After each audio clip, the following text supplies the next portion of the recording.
A quick thank you to all of my Patreons, and a special shout out to Leimu, Firebringer Axel, Enigma Desu, and Ryder Nia for pledging the higher tiers.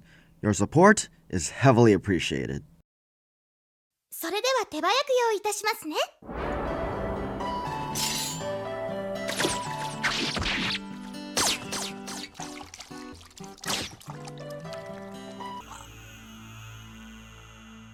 はい、おかわりでしょうか。 So, I watched an anime about a robot Maid. Reason? It was Valentine's Day, and as a lonely beta male who hasn't felt a touch of the opposite gender in years, I decided to, as usual, make a joke of my sad state on social media in order to bring some comedy into the lives of others and to cope with my own existence. So while I was supposed to be deep into reading Higurashi, I decided, for the joke, to pick up a romance anime that I was interested in. And that ended up being a little anime that Studio Gainax made in 2001 called Mahoromatic. It wasn't meant to be anything big. I wasn't expecting this to be anything much more than an average romance anime that I'd probably enjoy for a little bit. I thought, hey, I'll give it a few episodes for a day and then go back to reading Higurashi. Again, I must state, this was meant to be a joke. I certainly did not expect I would end up binging the entire first season before the day even ended. Okay, so for those uninitiated, Mahoromatic is a slice-of-life series aimed at older audiences about a combat android who is reaching the end of her operating time. The android, named Mahoro, is given the choice to retire and use her remaining time to do whatever she wants. And so, Mahoro decides to use her final year of operation in order to become a maid for a boy named Suguru, and live the life of a normal human. For the most part, it's a really standard slice-of-life show to the bone, with some ecchi elements thrown into the mix that, while obvious, the show has full-on nudity. This really isn't aimed at kids, mate. They also aren't as overpowering as something compared to a full fan-service focused show like To Love Ru or High School DxD. Suguru just spends his time with his friends at school and with Mahoro in order to live a wacky, fun life of shenanigans with the occasional looming nature of the aliens and politics going on in the background. That's the general premise, and well, I loved it. I really loved it. Honestly, I don't know why I didn't see it coming in hindsight, because Mahoromatic is one of those shows that genuinely feels catered to me, specifically, as an individual. To really describe why exactly everything about Mahoromatic appeals to me, I first need to explain my tastes. First of all, I love anime. Now, I know you're thinking, man pig, we know. But what I really mean about that statement is that I love a lot of the tropes and ideas that are specifically found in anime, especially in older classic shows. A robot girl's super weapon choosing to become a maid for a high school boy is not a premise you'd find anywhere outside of anime. But I eat that shit up like yesterday's leftover Jaffa cakes. Secondly, I love slice of life. Specifically, I like good classic slice of life that helps me relax. My favorite slice of life shows especially focus around nostalgic atmospheres that harken back to daily life in Asia during the early 2000s. Because guess what? That was the environment that I grew up in. And I don't know about you, but I loved my childhood days. Would definitely take them over what I have now. Just living life normally in an Asian suburban land is extraordinarily relaxing to me. Especially since right now is probably the most stressful time I've been in the ages for so many reasons I can't even lay out. Mahoromatic is one of those shows that captures that atmosphere perfectly. Most obviously due to the fact that it was made during that era. From its old yet charming animation, the yellowish off-color tint to the show, pastel backgrounds, location, it just feels like what I called home. I loved that. No, I adored that. And finally, I just simply love gynoids. If you follow my Twitter, you'd know that Yumemi from Planetarian is one of my favorite characters, and well, Mahoromatic had Mahoro. Obviously, Suguru is the main character that audiences are meant to attach themselves to, but without a doubt, the star of the show and the reason you watch it is Mahoro. So, well, if you've seen my Twitter recently, you may be able to tell that I've kind of gotten just a little bit completely obsessed over her. This show isn't called Mahoromatic for no reason, because it's her show. She's the funny, cute, adorable android maid who's capable, caring, and I love her so much. Suguru is your typical lonely teenage boy, and Mahoro's caring personality feels genetically engineered to cater to that kind of person. So basically me, she's hardworking, charismatic, yet humorous and curious about human life.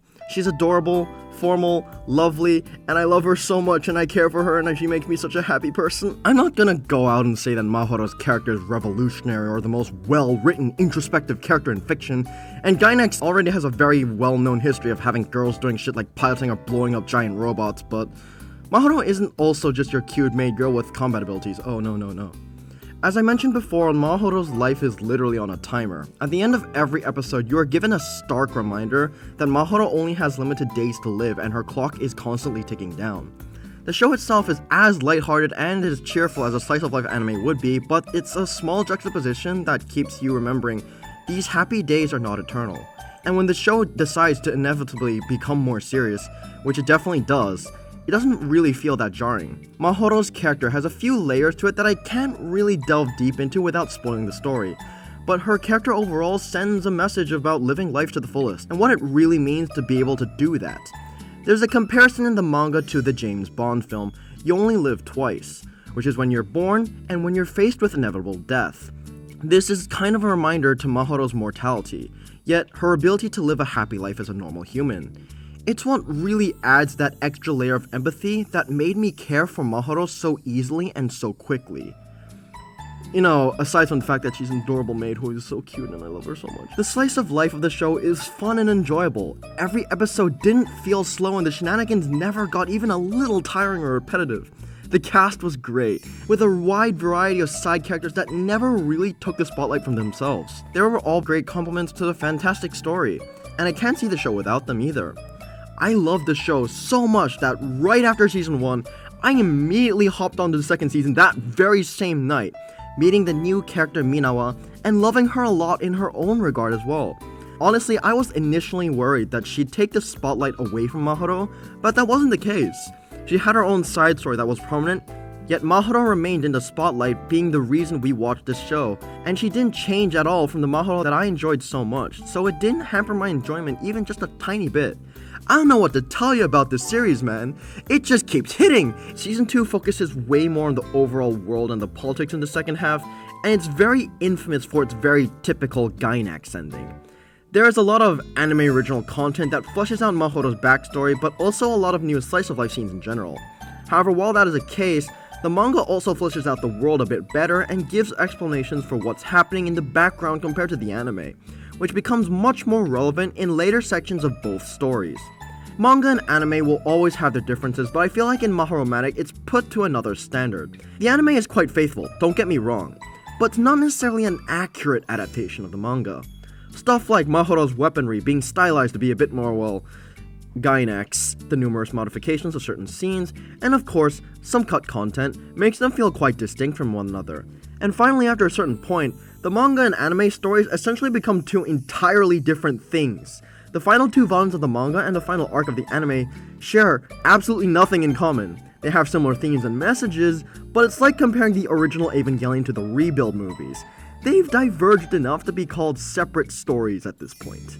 Unlike Rebuild of Evangelion though, I'd say that both versions have their merits. The anime is an overall more enjoyable ride, with the ending being a lot more thought-provoking. It's an ending worth consuming one way or another, and it's definitely something that I feel will stick with a lot of people, even if it'll be very confusing and not to mention completely tonally different from the rest of the show. It has an undertone of nostalgia that you can come to your own conclusions on, take various things from, and is just unique to what most anime tries to do nowadays. The manga, however, while being a lot more standard in its ending, is much more satisfying in my opinion. It explains a lot more of what happens in detail, and acts as a far better conclusion to everyone in the cast.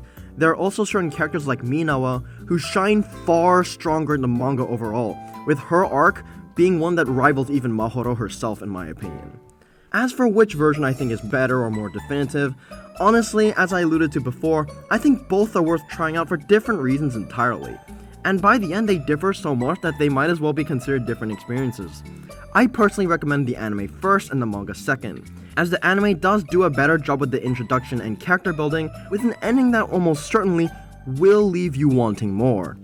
While the manga works better on a second viewing because it clarifies a lot more of the things that you take for granted in the anime, and also because its ending is just really satisfying as a final note to end the entire series on.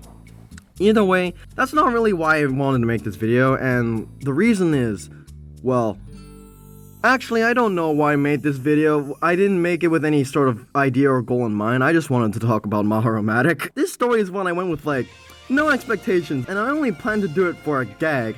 I did not expect falling in love with this series as hard as I ended up doing, and let alone having it become one of my favorite series of all time. I consumed this entire story, all iterations of it, in a span of 3 days. And I still want more, but there's no more. It's been a very long time since I've been able to just pick up a new show and enjoy it this much. With anime, it always feels like after a certain episode count, I get tired and want to just take a break. But with Mahoromatic, it was the very first anime in such a long time that actively kept me wanting more and more and more just from its own merits. I could not stop watching it. I hopped on season 2 immediately, and even when I went to bed, I woke up the next day with Mahoromatic immediately on my mind, and I just wanted to see the next episode. When I finished the anime, I felt a black void of emptiness that I hadn't felt in years of watching anime. That void when you finish something you truly love and just want more. And that's what led me to read the manga. And I don't like reading manga, but I loved Mahoromatic regardless, and now I'm confident in calling it my favorite manga of all time. It's gotten to the point that I'm planning for Mahoromatic to be one of my first manga series to properly collect once my life is more stable. I've been posting Mahoro on Twitter non-stop since I began watching this series, and even now, after I finished reading the manga, I am still tweeting about Mahoro. I have an entire folder of reaction images dedicated to Mahoro.